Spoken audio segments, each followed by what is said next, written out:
next three kits we're going to talk through are the Ruffled Spring Planter Kit, the Mossed Spring Basket Kit, and the Scalloped Spring Planter Kit. Now the only difference is obviously the the container that you receive in your kit. And for the grey scallop planter, you don't get the yellow, you just get the blues, purples and whites. But it's all the same technique, the same potting up, the same care, so I thought I'd just do the big one so you can see exactly what to do. So in your Ruffled Spring Planter kit, you'll get the 25cm scalloped terracotta pot and saucer.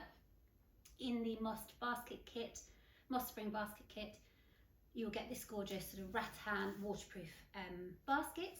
And then in your Scalloped Spring Planter Kit, you'll receive this beautiful kind of dove grey scalloped terracotta pot and saucer.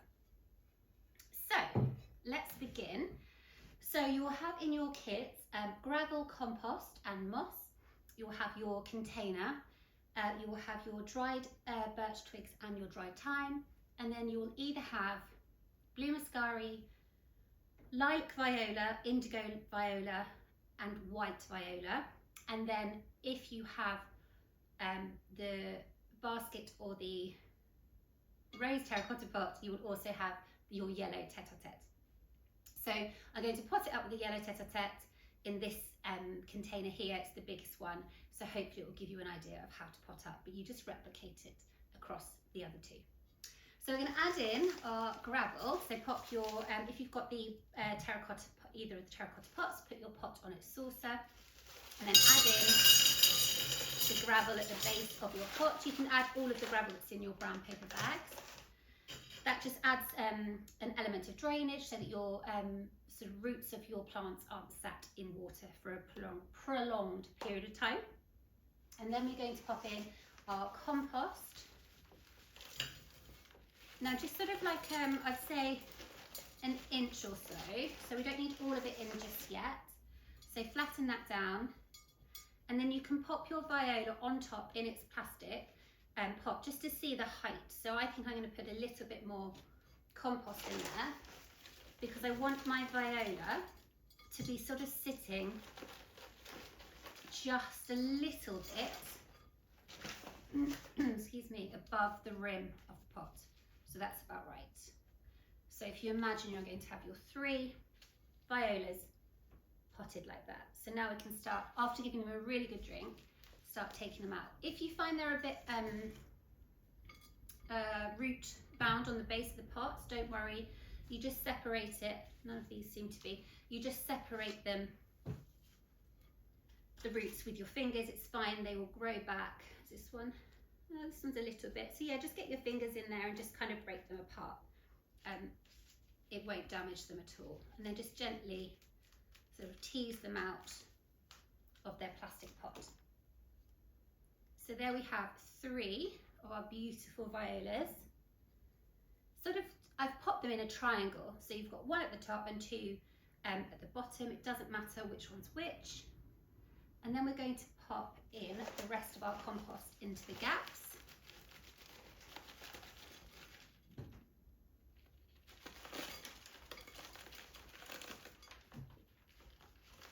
So just popping that there.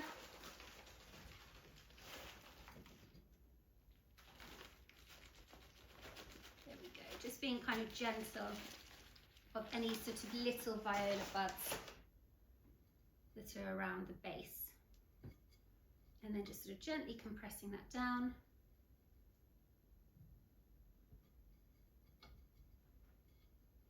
Okay. And now we're going to add in our yellow tete-a-tete. So with the grey, as I keep sort of saying, that doesn't have the yellow tete-a-tete in. It's just these 2, so you can ignore this step, but it is the same for the muscari. So after a nice drink, we're just going to take our bulbs apart. Now your bulbs will be smaller than this, but I thought I would just include these because they came out yesterday. So I just thought, oh, it looks nice. You can actually see how they look when they're in bloom, and they're just absolutely adorable. So I'm just going to take my bulb I'm just going to sort of bury it into the compost. Now, in terms of how many bulbs you'll have for your tete-a-tete, it really depends, because you'll have 3 as a minimum, and then often in that pot of bulbs, you'll have side shoots, which then also produces flowers. So it kind of depends on what we have, but you'll have a minimum of 3.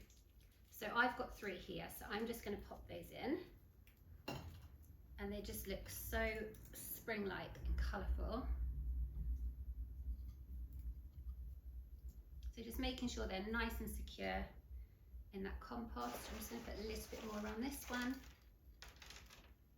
That's better. And now we can add in the blue muscari, and again it's the same sort of technique where you're taking your bulbs out of your pot after giving them a nice drink.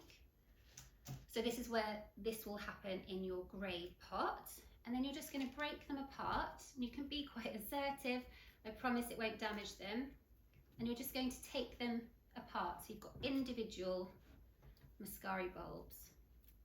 Now with the muscari you'll probably have between 6 and 7 bulbs, and then I'm just going to sort of tuck them in just with their little roots on top of the soil, in and amongst the violas, and in this case the tete-a-tete.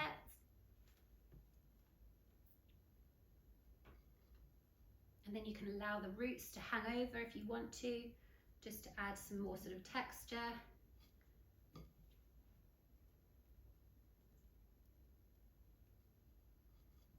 Okay, it looks gorgeous.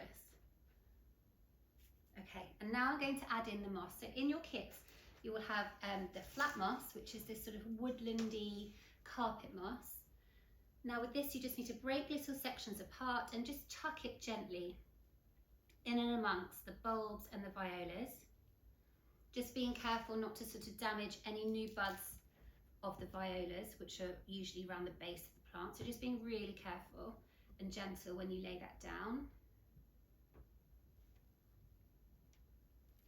And then when you pop it around, the moss around the muscari, you can take your index finger and thumb and hold on to one of the muscari bulbs, take your moss and pop that around the base, and then just gently sort of, whilst holding the moss in place, lift that bulb and then sit it back down on top of the moss. And what you'll find then is that you can see that beautiful papery bulb on top of the textural moss. And it just makes it look really effective and just adds another sort of element of texture to your kit. Okay, so just lifting those bulbs.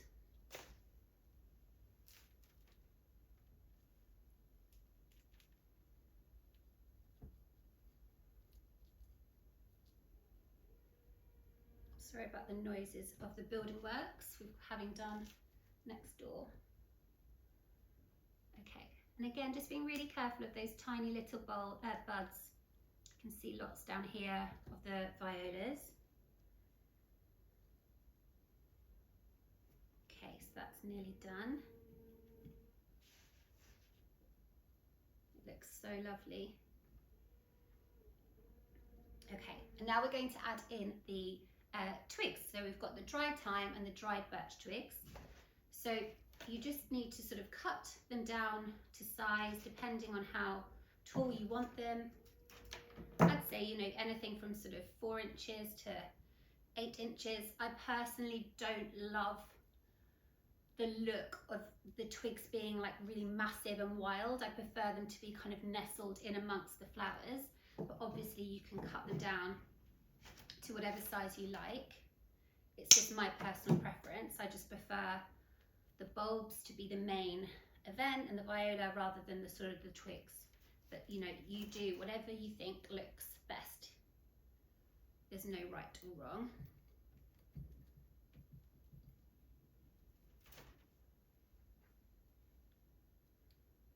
But as you can see, it just creates that texture with all the flowers and the bulbs. Okay.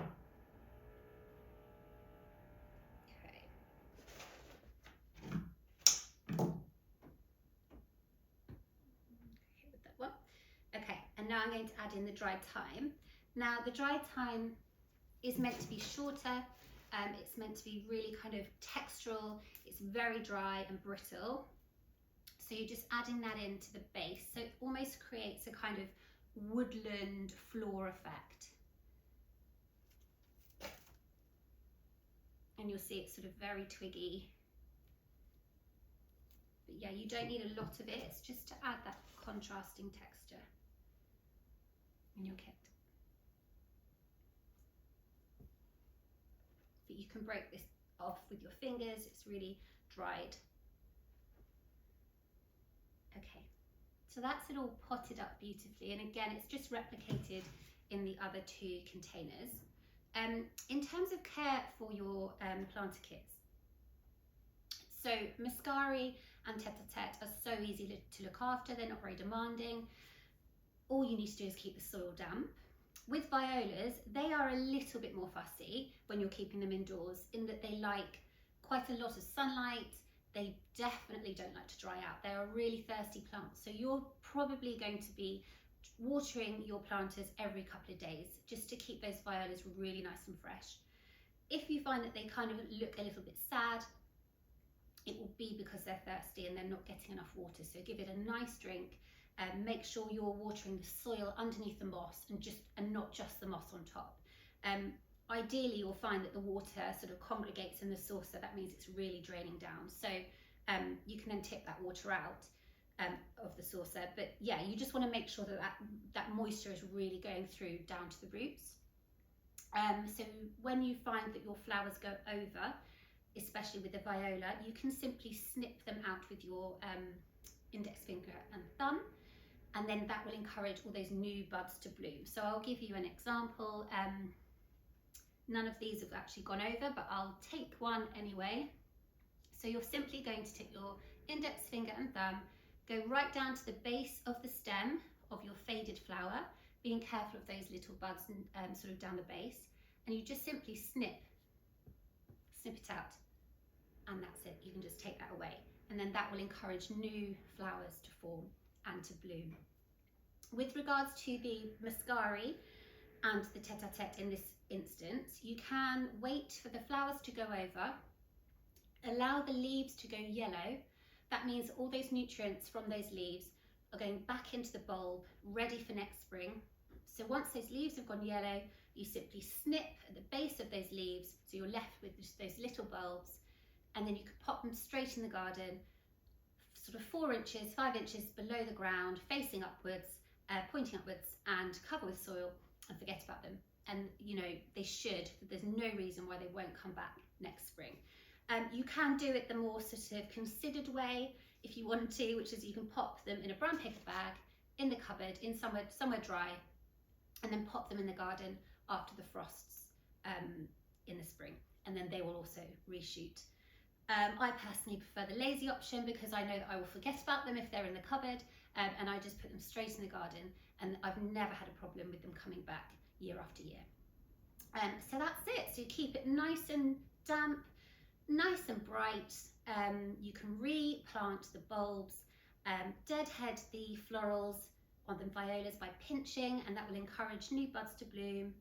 And that's about it. So those are your planter kits.